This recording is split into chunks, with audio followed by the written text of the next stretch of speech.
такой у нас сегодня шторм. Накаты 6 баллов. Волна очень большая.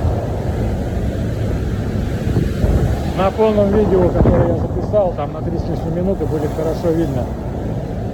Очень большие накаты. То есть очень большие волны накатом. Вон, посмотрите. Надо попасть бы на родину, конечно. Вот здесь галька вся закидана. Очень мощно. Шторм. Я уже, как говорил на большом видео, ноги промочил, меня волной окатило. Нормально так проходил. Но иначе так круто не записалось бы.